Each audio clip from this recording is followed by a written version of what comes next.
início a entrevista coletiva do técnico Vanderlei Luxemburgo. Vanderlei, boa noite. Parabéns pela vitória. Queria saber que até a sua análise do jogo e também foi a conversa no intervalo do primeiro para o segundo tempo. O Corinthians atacou pouco no primeiro tempo, mas no segundo tempo, com a alteração, o time mudou um pouco a postura e também o que você pediu para o Adson, né, nessa alteração para o segundo tempo. Boa noite, um abraço. Deixa eu falar uma coisa agora que eu acho que é bem procedente, né? Claro que eu respeito toda a pergunta, mas, cara, toda vez que eu chegar aqui eu tenho que fazer análise do jogo. Será que não tem os analistas do jogo que falam para vocês e vocês viram o que aconteceu no jogo? Aí eu vou ter que falar isso e aquilo para ficar igual num pau de sebo. Eu venho aqui na entrevista, fico igual um pau de sebo, sobe, desce, para minhas respostas. Não, você viu o jogo, a interpretação é de vocês. Eu sei o que eu fiz no jogo. O que eu fiz as coisas, né? Agora, a estratégia foi criada e vocês analisam, ó, ele errou, acertou, é isso ou aquilo, cara. Senão toda vez que chegar aqui, o Lúcia falou isso, o Lúcia falou o que falou com o Adson, que não sei. Cara, vocês estão aí no jogo, para vocês poderem prestar atenção nisso aí. Toda pergunta procede, mas eu gosto de chegar numa coletiva e não ter a passada, a outra passada, a outra passada. O que aconteceu no jogo? Cara, tem uma porção de formadores de opinião, comentarista, uma série de coisas que vocês estão vendo no jogo, então acho que é um pouquinho... Não é importante para você, mas eu acho o seguinte, mais importante que para você é vocês terem uma análise do jogo que vocês viram. Não tem que chegar, não tem que vou bater boca contigo, não. A minha resposta, tu perguntou, eu estou respondendo. Tá bom? Então é o seguinte, eu acho o seguinte, que a análise do jogo está aí para vocês analisarem, criticar, elogiar, fazer aquilo que vocês acham que tem que fazer, cara. O jogo está aí agora. O Adson, o que eu falei pro Adson, o que eu falei pro Botano, por que você fez isso, por que você fez aquilo? Cara, é muito mamão com açúcar também, né? Isso é o teu pensamento, já te respondi. Aí eu te respeito, você também me respeita, tá bom? Beleza? Obrigado. Ô, Lúcia. Olha, porque daí pega o seguinte, olha só, estou discutindo contigo aqui, aí pegam lá no programa ao vivo lá, pegam lá não sei o quê, pô, o Lúcia estava nervoso, porque discutiu, aí pega o seguinte, dita o negóciozinho, vai lá, pô, o Lúcia brigou. Não, eu estou falando meu pensamento, não estou brigando contigo nem nada, estou respeitando. Porque não, cara, no dia eu falei aqui, acho que foi até com ele, né, estava do teu lado aí, né? Você mesmo, tava do teu lado, aí o cara saiu lá, pô, o Lúcio ganhou o jogo, tá nervoso, parece que brigou com todo mundo, cara, não tem nada a ver uma coisa com a outra, acho que era você mesmo que tava ali. Ó, viu como é que eu sei? É só que vocês trocaram de lado agora, tá? Não tá mais lá não, não estão mais juntinhos não, dupla não. Lúcia, boa noite, Pedro Ramiro da Rádio Bandeirantes. Falando então do Renato Augusto, que eu lembro quando você chegou no Corinthians, você disse que a Renato dependência era boa. Só que o time parece um antes e depois do Renato. Desde que ele voltou da lesão, o Corinthians não perdeu. E hoje, dentro de campo, 2 gols dele, ficou isso muito evidente. Você falando até da nossa análise. Na minha visão, até o Corinthians parecia não ter meio de campo sem o Renato Augusto. Quando ele chega, ele muda toda a história. Você ainda acredita que a Renato dependência é boa para o time hoje? É um jogador diferente. Como tem jornalista diferente, como tem comentarista diferente, como tem uma porção de coisas diferentes um do outro, em cada segmento, em cada profissão. O Renato é um jogador diferente. Então ele faz uma diferença no jogo. E eu já comentei para vocês uma vez, né? Algumas vezes, né? Que eu tenho uma experiência de que é jogador diferente. No Real Madrid, que eu tirei o Zidane e o Ronaldo, e os caras foram para cima de mim. Um jogador como o Renato, você não tira do jogo. Ele pode estar de bengalinha, que você deixa ele no jogo, que ele de repente decide o jogo para você. Isso é um aprendizado que você carrega pro resto da vida, né? Então, o Renato ficou, deixa ele dentro do jogo ali. Daqui a pouco ele pega uma bola e decide o jogo. Aí, quando 5 minutos para terminar, ele ou o Roger, os dois estavam mortos. Eu falei, pô, o Renato falou, ó, me tira porque eu tô mais morto que ele. Entendeu? Vanderlei, boa noite. Bruno Faria, da Rádio CBN. Eu queria que você falasse o tamanho desta vitória, a importância que tem para decidir o jogo fora de casa, lembrando que o Corinthians até aqui tinha decidido sempre jogando na Neoquímica Arena, mas hoje faz um resultado importante. Não, nós fomos decidir lá contra o Universitário com vantagem daqui, né? Lá no Peru, com um clima hostil, brabo pra caramba, molecada, e nós conseguimos o resultado. Nós já decidimos em casa e decidimos fora de casa. Então, tem que estar preparado. É assim, o jogo de 180 minutos. É a primeira etapa de um jogo e nós vamos para a segunda etapa agora, levamos a vantagem, mas não acabou. Agora, o que eu queria falar, assim, em cima né, da Renato, dependência anterior do Pedro, né? São 6 jogos, 5 vitórias e um empate. Isso é que eles têm que valorizar, porque esses jogadores não é questão da molecada ou dos mais experientes. Eu tenho um elenco à minha disposição e eu tive que dividir o grupo aqui, dividir o grupo ali, para a gente poder seguir nas competições. E não foi, quando foi dando certo, e jogadores que tinham saído lá atrás, como o Maico, voltaram, outros voltaram, nós dividimos o elenco conquistou fora, nós temos o elenco à disposição. Então a gente tem que valorizar essa vitória. Não é subestimar o São Paulo, muito pelo contrário, é degustar, saborear uma vitória que é muito difícil, contra uma equipe muito bem treinada pelo Dorival, jogadores, bons jogadores, as discussões dentro do campo de jogo fazem parte do jogo de futebol, né? Eu tentei entrar lá porque nós não podemos ser prejudicado por uma atuação da torcida, como já vai ter contra o Vasco da Gama agora. Acho que essa coisa tem que parar com essa coisa, né? Isso não pertence ao futebol, cara. Provocações, isso não pertence a nada, só todas as vezes que você... Olha só, as equipes que estão sofrendo, Vasco da Gama, Santos, nós vamos jogar sábado sem torcida, elas passam problema e de repente ela vai numa ladeira abaixo, cara.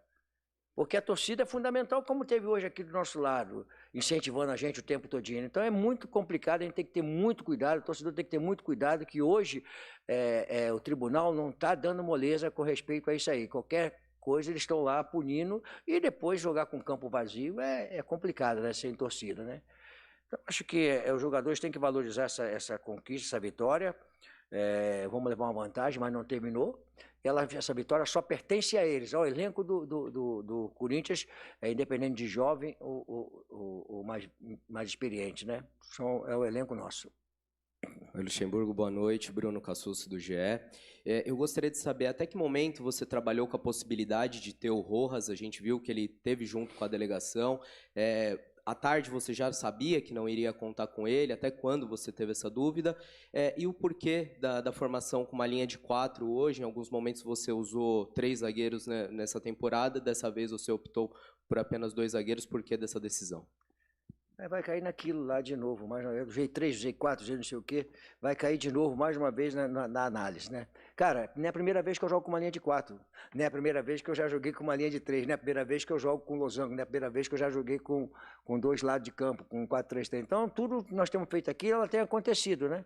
E com respeito ao Rojas, tudo faz parte de um processo, né? Por que eu vou dar vantagem ao adversário de saber aquilo que eu vou fazer antecipadamente? Por que eu vou ter que falar? Ele está na concentração. Vamos lá, vamos ver o que vai acontecer. Não é a primeira vez que eu faço isso, de poder levar o cara para a concentração e está lá. O treinador do lado dava, caramba, se o Rojas vai jogar ou não vai jogar? Se eu estivesse aqui, falaria mesmo que o fulano vai jogar ou não vai jogar? Então não tem por que decidir essa coisa antecipada. Luxemburgo, boa noite. Luan Siqueira, Rádio Craque Neto. Queria te perguntar sobre o Maicon, né, um jogador que vinha sendo muito criticado, sempre foi sua aposta, e hoje saiu aplaudido pelos torcedores, praticamente estádio todo em pé aplaudindo o camisa 7 corintiano. Queria que você fizesse uma análise, novamente, sobre o jogador e também uma segunda, se possível, uma análise sobre o Lucas Veríssimo, né, jogador que praticamente já está acertado com o Corinthians, o como pode ajudar esse seu sistema defensivo. Dá um abraço pro craque Neto, né? É craque mesmo, né? Já falei uma porção de vezes, né? Era craque mesmo. Quando eu cheguei ao Corinthians, eu praticamente aposentei ele. Aí ele virou craque da comunicação, né? Assim, cara, o Lucas Veríssimo, né, ainda não está totalmente concretizado, deixa a diretoria decidir, que ela fazer o que tem que fazer, né? Mas eu sempre falei para vocês que o problema nosso, né, recaía muito em cima da zaga, né? Toda hora em cima da zaga, né? E eu falava que era um problema de equipe, né? Que ela começa lá na frente, né? Onde é que é a origem do gol, como é que termina. E hoje a nossa zaga fez um grande jogo com o Gil e o Murilo. No jogo passado também fez outro grande jogo, o Gil também jogou muito bem. Nós temos bons zagueiros e a contratação de jogador é um jogador de alto nível, tá? Juntando com a gente aí, se chegando, né? Que já foi uma coisa conversada internamente. É um jogador de altíssimo nível, como que nós já temos aqui. O Bruno, o Murilo, o Caetano, o Gil... Né, só soma, isso é muito importante, somar, né, faz parte. E qual é a outra que você falou? Cara, assim, o Michael saiu como qualquer um tem que sair, cara. Eu não estava jogando bem, e aí eu coloquei ele lá no jogo contra o Universitário lá, e falei, olha, eu quero uma marcação homem a homem, coisa que ele tinha dificuldade de fazer. Ele fez a marcação e acabou com o time do Universitário naquele momento que eu queria que fizesse aquilo lá. E ele conquistou o direito de estar hoje jogando aqui.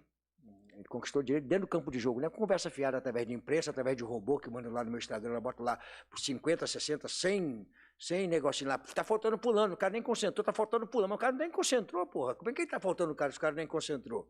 Aí aqueles robozinhos lá, aqueles negócios que a gente sabe como é que funciona aquilo lá, botam lá um bastante lá pra gente lá, quando não aguenta vai ver aquilo. Agora o cara não tá concentrado, o cara nem não jogou, não entrou no campo. Ele adquiriu o direito dentro do campo de jogo. Não adianta fazer isso aí. A gente sabe como é que funciona esse mercado de futebol. Adquire o direito na hora que você escalar, bota lá dentro o seguinte, ó, eu quero jogar. Entra e joga. Vanderlei, aqui no meio, por favor. Primeiramente, boa noite, Henrique Vigliotti. Vanderlei, eu sei que você já falou um pouco sobre isso, mas eu queria perguntar sobre o quão importante é você ter uma sequência tão grande de jogos invictos, sem perder, com 5 vitórias e um empate nos últimos 6 jogos, uma reta que já se torna decisiva em Copa do Brasil e também na Copa Sul-Americana, e com os jogos afunilando no final do primeiro turno do Brasileiro. Eu falei para os jogadores lá dentro, para eles comemorarem, tá? Que ninguém deu para nós essa condição. Há 2 meses atrás, a gente não podia sair no hotel, pegar um elevador, era cobrado, você não podia ir no restaurante com a tua família, você não podia fazer absolutamente nada, porque o momento era muito difícil.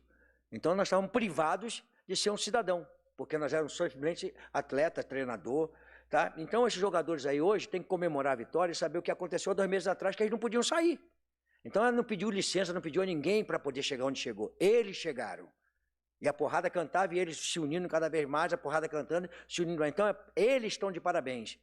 Esses jogadores estão de parabéns por eles terem chegado nesse momento com 6 jogos, 5 vitórias e um empate. Eles estão de parabéns porque não pediu licença a ninguém e eles foram por uma questão de direito de estar hoje nessa condição. Lucha, aqui Vinícius Lúcio, central do Timão. Lá no Peru, quando o Rian faz o gol, ele levanta a camisa, dá aquela confusão, vocês pedem desculpas, né, pro time peruano.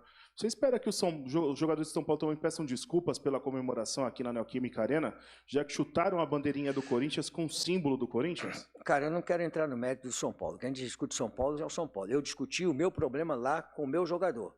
E o meu jogador não foi crucificado, foram,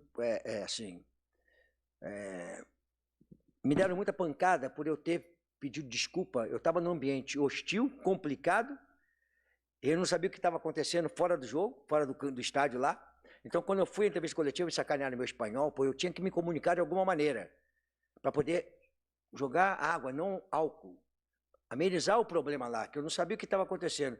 Então, o meu jogador se equivocou, porque o ambiente era hostil, não tinha que tirar a camisa e comemorar com a torcida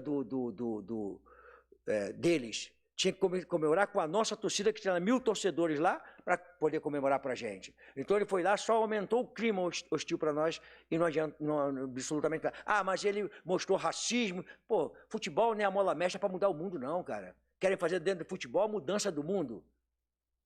Não, ele fez errado.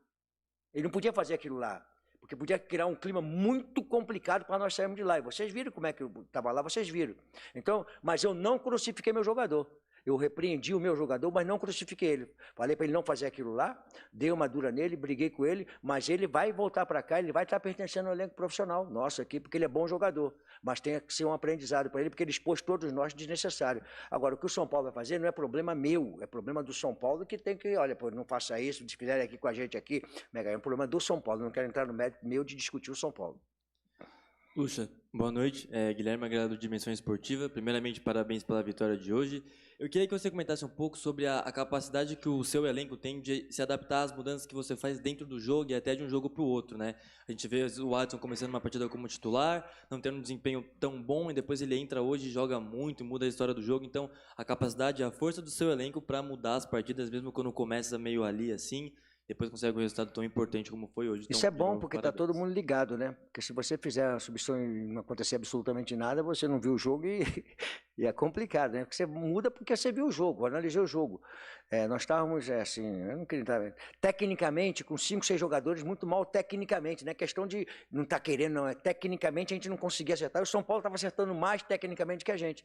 Então a entrada do Adson, para eu jogar o time do São Paulo um pouquinho para trás, e eles estão acostumados já quando joga com dois jogadores de lado, quando joga com uma linha de 4, com linha de 3, já estão acostumados. E o Adson é um jogador que pode começar jogando, já começou jogando por dentro, por fora. Ainda bem que nós estamos fazendo as mudanças e elas têm melhorado a equipe. Vanderlei, boa noite. Fala, meu. Marco Belo, Rádio Transamérica. Vanderlei, quando você chegou aqui, você levou muita pancada, né? Os jogadores também receberam muitas críticas durante muito tempo, desde o começo, até como você falou, 2 semanas, 3 semanas atrás. Não estou nem falando se são justas ou injustas, mas enfim. E você é um cara conhecido por tirar disso o suco, né? Pegar o lado ruim, as pancadas, as críticas e transformar isso em algo bom. Eu não estou falando que é só isso, tem a tática, tem a técnica, tem a estratégia, mas você acha que essas críticas todas, tudo que você passou, que os jogadores passaram, isso uniu um pouco o grupo para que conseguisse fazer apresentações boas como fez hoje? Boa pergunta. Assim, isso não faz a diferença, as críticas. Nós temos que conviver com elas, elas pertencem ao nosso meio, né? Agora, quantas vezes eu cheguei aqui, né, em perguntas aqui, eu falava, eu consigo ver coisa boa mesmo no momento de críticas. Eu consigo enxergar algumas coisas que estão acontecendo e elas vão se encaixar. Você lembra que ele até brincou uma vez? Vão encaixar no momento certo. Porque eu não posso fazer o meu elenco crescer por causa da crítica. Cara, vocês estão aí, que eu falei, a análise pertence a vocês, as críticas pertencem a vocês, os elogios pertencem a vocês. Nós temos que saber aquilo que nós estamos fazendo internamente. Internamente eu tinha confiança, tenho confiança, sei que o trabalho era crescente, estou vendo os jogadores trabalhando dioturnamente, fazendo as coisas acontecerem, então a gente não nos baseamos nas críticas para crescimento, baseamos no nosso trabalho. O trabalho foi contínuo, tá? Entenderam, interpretando as críticas, os elogios, muito poucos elogios, né? Mais crítica, mas interpretando como fazia parte e continuando trabalhando. Para quê? Para reverter a situação, não dependendo de vocês. Nós revertemos para vocês poderem começar a elogiar a gente, que é um trabalho que tem que ser. Beleza, obrigado aí. Vanderlei, boa noite. Diego Bonetti, Rádio 365. Tá aí. Eu queria que você falasse sobre o retrospecto em clássicos, né? O Corinthians chegou ao 7º clássico hoje, a 3ª vitória, a 2ª sob o seu comando, desde que você assumiu, você ainda está invicto em clássicos. Quanto que esse retrospecto ajuda na confiança dos seus jogadores para conquistar a classificação no jogo de volta no Morumbi? É importante você ganhar, clássico é duro de ganhar pra caramba, é jogo difícil, né? Mas para mim não muda absolutamente nada, cara. O próximo jogo já é mais um clássico, mais um jogo importante contra o Vasco da Gama. A nossa posição na Copa do Brasil, no Campeonato Brasileiro, ela é uma situação que nós temos que tomar cuidado, né? Porque já está terminando tudo, e depois você não tem mais o segundo jogo, você tem 19, 18, 17, 16 e vai acabando. Então nós temos que tomar cuidado e saber que não muda absolutamente nada se ganhar os clássicos e chegar no próximo jogo e você perder, entendeu? Vanderlei, boa noite. João Demore pela Copa do Brasil. 90 minutos separam o Luxemburgo, 7 vezes campeão nacional, de mais uma final nacional. Qual o sentimento em relação a isso, e ainda mais pelo Corinthians, e qual a principal virtude adquirida do professor, campeão em 2003 com o Cruzeiro após 20 anos? Cara, a nossa vida ela é constantemente sendo cobrada para se ganhar o próximo. Você ganhou ano passado, mas não adiantou nada. Ganhou no outro ano, não adiantou nada. A próxima conquista que ela é importante, né? Então eu vivo... abastece, né, a nós profissionais a conquista, né? E aí a gente está sujeito aos elogios, às críticas, mas eu acho que como você viu, pegando o retrospecto, quem ganhou 5 títulos brasileiros, né? Falam muito, mas quem ganhou 5 títulos brasileiros? Então, quer dizer, as pessoas esquecem muito rápido e acham que você tem que ganhar a todo momento, todos os títulos que você disputa. Você não consegue, cara. Importante é a longevidade que você tem. Isso falta respeito no Brasil pela longevidade técnica, não só meu, não. De outros treinadores, a longevidade, as conquistas que você tem ao longo da tua trajetória profissional. Cara, esse cara ganhou pra caramba. Ele é um ótimo profissional. Então, acho que é bem por aí. Para mim, eu estou ainda... Até brinquei hoje, né, antes de começar o jogo, ainda tá dando aquela piscadinha, aquele negócio assim, aquele friozinho na barriga, dá aquela piscada, porque o dia que isso acabar, eu não quero mais estar disputando um jogo de futebol, não. Eu quero estar em casa, tomando meu vinho, vendo meus netos. Obrigado. Tá bom? Boa noite, professor. Eu sou a Paola, da Rádio Pod Esporte.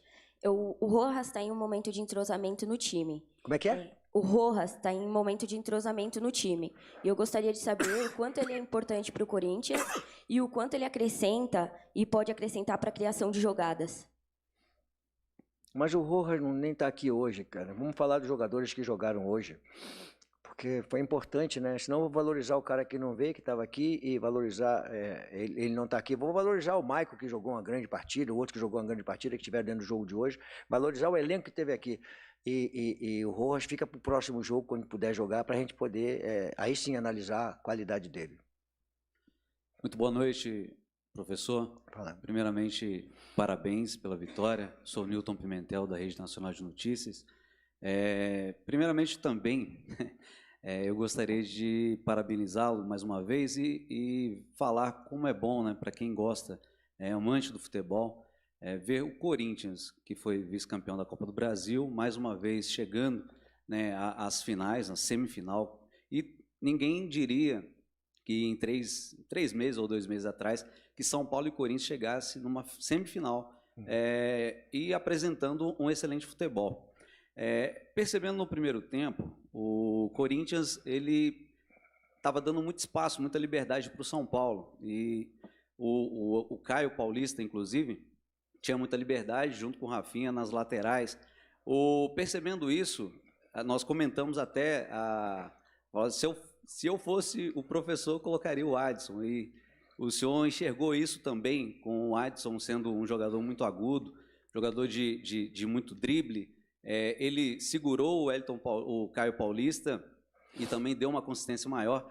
E, principalmente, o senhor colocou o Renato Augusto para ter aquela bola de fora da área, para chutar, né, que é um excelente finalizador, e ele teve uma oportunidade somente no primeiro tempo. Com a entrada do Adson, o Renato Augusto não só teve mais liberdade e volume de jogo, como fez os 2 gols também. Foi essa a leitura que o senhor fez no intervalo do jogo? E, mais uma vez, parabéns pelo resultado. Obrigado. Assim, é complicado ficar falando aqui, né, das coisas que você fez, né? O São Paulo, ele acertou mais tecnicamente que a gente, não é que ele conseguiu. Nós tivemos a posse de bola, mas erramos o primeiro e o segundo passe. Então, o que aconteceu? Nós não conseguimos jogar o São Paulo para trás. O São Paulo ficou jogando em cima da gente, porque ele acertava, e ia jogando a gente para trás e acertando. E nós, quando roubávamos a bola, a gente não conseguia sair técnica. Erramos tecnicamente, o time não estava legal tecnicamente. A gente fechava, pode ver que o São Paulo chutou muita bola de fora da área, né? A gente fechava, fazia a movimentação todo dia, mas a gente faltou tecnicamente a gente ter o passe preciso. E houve uma mudança no primeiro tempo. É que eu tinha falado para a primeira pergunta lá do rapaz ali, que eu não quero ficar analisando. Faltou falar que eu defini que o Juan ficasse já no 20 minutos de jogo para jogar pelo lado direito, para tentar inibir aquela jogada do Caio, que ele estava descendo muito lá. Então eu deixei o Juan para lá e mudei a posição do Renato. Né? Então foi uma mudança, e no intervalo eu coloco o Alisson e muda a posição, porque o Renato veio de trás organizando a jogada. Ele apareceu de frente para o gol. Então foi uma mudança estratégica. Eu não mandei o Renato finalizar de fora da área. Ele sabe finalizar de fora da área. Ele sabe chegar na área. Entendeu? Boa noite, professor. Cristiano Leonardo, da Rádio Resenha de Campinas. Parabéns pela vitória. Você que começou sua carreira lá em 82 e 83 foi campeão capixaba, 98 Seleção Brasileira, 2004 Real Madrid, multicampeão dentro do futebol brasileiro. Hoje, com 71 anos, após 9 anos, podendo vivenciar talvez uma final de Copa do Brasil. Quero que você fale um pouco sobre esse momento da sua carreira profissional. Foi igual pinto no lixo, cara. Você chegar numa semifinal de competição, cara, é difícil pra caramba. Chegar lá, pô, chega, é complicado, cara. Então a gente fica feliz. Mas eu tenho os pés no chão, saber que a nossa vida ela é abastecida, ela é injetada por isso, por decisões, por, sabe, propostas diferentes o tempo todinho. Então me abastece. Quando você fala de 83, né, que eu fui bicampeão capixaba, foi o primeiro título que eu ganhei profissional, né? Ali começou uma trajetória que veio ao longo do tempo ganhando bastante títulos, são não sei quantos títulos conquistados de jogador e técnico, são 40 e poucos títulos conquistados. Então, cara, a gente está acostumado com essa coisa de decisão, como é que vive a decisão, como é que são tantas situações diferentes em cada decisão, uma situação diferente da outra, né? Então, assim, eu fui contratado pelo Corinthians num momento difícil do clube, emocionalmente difícil, mas foi uma honra muito grande, não é um contratado, vem pra cá, pô, tem que vir pra cá e você tem que ir, cara, não pode dizer não ao Corinthians, mas tem 71 anos, já fez tudo, não, você não pode dizer não pro Corinthians, seja de qualquer momento, é um clube muito grande, que projeta, que faz as coisas acontecerem, e tem que valorizar isso. Então eu estou feliz, muito feliz, né? Não tenho resposta para ninguém, a não ser continuar trabalhando para o Corinthians, que paga meu salário.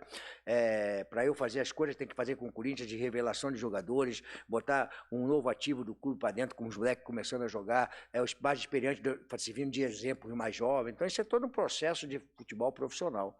É isso que eu estou acostumado a fazer ao longo da minha carreira. Boa noite, professor. Aqui é Yuri da Gazeta Esportiva, parabéns pela vitória. Eu sei que você não gosta de falar muito individualmente, mas eu queria entrar num ponto específico em relação ao Murilo. Nos primeiros minutos do jogo, ele erra uns 2 passes, a torcida até chia um pouco, né, aquele burburinho, mas ele sempre tem a iniciativa. Você vê que mesmo quando ele erra passe, ele continua tentando o passe vertical, o passe para abrir para o Fábio Santos na esquerda, e o segundo gol do Corinthians vem de um lançamento dele, quase um cruzamento ali para o Renato dominar e finalizar e fazer o gol. Eu queria que você falasse o quão importante para você ter um zagueiro que tem essa construção, um zagueiro canhoto que é tão valorizado hoje no futebol mundial. O Corinthians negociou há pouco tempo o Robert Renan, que tinha essa característica também.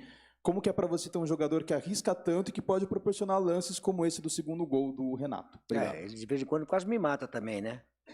Porque aí quando ele começa a querer vir por dentro, sair por dentro aqui, com passe, com os caras tudo fechado, aí, agora quando essa bola longa, se errar, erra lá longe, né? Ele tem qualidade para isso aí. Eu não percebi que a torcida... erro de passe normal, a torcida fica ali nervosa, mas é normal, não teve nenhuma crítica a ele. Ele é um jogador que vem, né, com um crescente muito bom na sua carreira, né? Um potencial muito grande. Eu já falei sobre isso aí. Nós temos 4 zagueiros, né? O Gil era muito criticado, mas o Gil mostrou aí nesses jogos aí que ele é um jogador que se impõe, né? E eu fico assim, cara, pô, o cara chega lá, primeiro a chegar, vai para esse cara, para isso, para aqui, o cara treina pra caramba, né? Lá em Minas, quando eu conversei com ele, pô, ele, posso treinar? Eu falei, tá bom, vai treinar. Então, o Caetano tem muita qualidade de passe de bola, o Bruno Mendes também, o Murilo tem, entendeu? Então, nós temos ali a saída de bola com 3, esses são 3 jovens, eu acho que é 24, 23 ou 20, 3 jovens com um potencial muito grande de jogador, e o mais experiente que é o Gil, né? Então, nós estamos felizes com os nossos zagueiros aqui. Obrigado. Boa noite, Vanderlei. Guilherme Neto, do portal Vive Rei TV. Parabéns pela vitória. Já praticamente perguntaram tudo, então eu vou resumir aqui. Teremos jogos aí contra o Vasco e contra o New Boys, né? Que é pela Sul-Americana, dia 1º de agosto. Você vai pegar a garotada, vai colocar a garotada para jogar contra o New Boys, que inclusive eu estive assistindo um jogo deles esses dias, eles...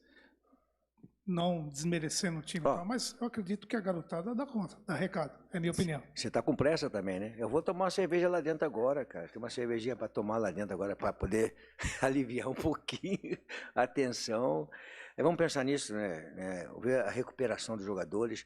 Nós tivemos um jogo na Bahia muito tenso a valorizar. Nós temos que valorizar aquele empate lá. Porque se não tivéssemos valorizado aquele empate lá, a situação nossa hoje na tabela seria uma situação mais complicada de que nós conquistávamos. Temos um jogo a menos, né? Mantivemos ali a situação, né, não confortável, a situação de... Aí não ganhasse lá, onde é que teria uma situação? Então, tem que valorizar aquilo que aconteceu dentro do jogo. Por isso que eu fui com o time lá, porque as pessoas... o brasileiro, que não sei o quê... Aquela equipe que jogou lá contra o Bahia, ela treinou 15 dias, a semana cheia, 2 semanas cheias para treinar. Para jogar um jogo num final de semana e outro jogo no outro final de semana. Foram 2 jogos. Porra! O cara tem que ir. E nós temos que entender o seguinte: o Campeonato Brasileiro, a Copa do Brasil, eu quero ganhar a Copa do Brasil. Claro que eu quero ganhar a Copa do Brasil, quero disputar para ganhar, quero disputar para ganhar. Mas nós temos a obrigação profissional de interferir, de trabalhar, olhando o Campeonato Brasileiro. O Corinthians não pode pensar em momento algum, nunca falei aqui em momento algum, porque nós temos condições de fazer um crescimento na tabela. Então nós temos essa obrigação, olhar o brasileiro com a responsabilidade que permite a quem trabalha no Corinthians, de saber a importância que tem um campeonato brasileiro para você não facilitar dentro do campeonato brasileiro. Foi isso que nós fizemos, dividimos o elenco, fizemos semana cheia para os 2 elencos, para os 2 times que jogaram lá e aqui, e nós colocamos 2 times em condições de poder jogar tanto a Copa do Brasil como a Sul-Americana e o Campeonato Brasileiro. Essa é a obrigação nossa. Então, o Campeonato Brasileiro é muito importante para todos nós, temos aqui uma responsabilidade muito grande. Luciano, boa noite. Parabéns pela vitória. Você falou algumas respostas atrás de como o elenco superou o mau momento, né? Queria voltar um pouquinho nisso. Do mau momento agora para um bom momento, com o elenco do Corinthians está mais cascudo, daqui para frente fica um pouco mais fácil o teu trabalho? Queria que você falasse sobre isso, por favor. Não, se a gente começar a tomar porrada amanhã, você vai ser que, porra, Lucha, perdeu de novo, caramba, tem que ganhar de novo, que não sei o quê. Não muda, cara. Não deixa mais cascudo, menos cascudo. Pô, o Castro com a experiência que tem, o Fábio com a experiência que tem, outros com a experiência, os mais jovens estão amadurecendo. É normal um crescimento, dificuldade, encontrar resistência, encontrar um ambiente hostil, tudo isso é crescimento, até por mais experiente, né? Então, acho que, cara, o futebol é o seguinte, perdeu depois 2 jogos aí, já vem porrada para tudo quanto é lá de novo, cara. Não tem jeito. Obrigado, professor. Boa noite a todos.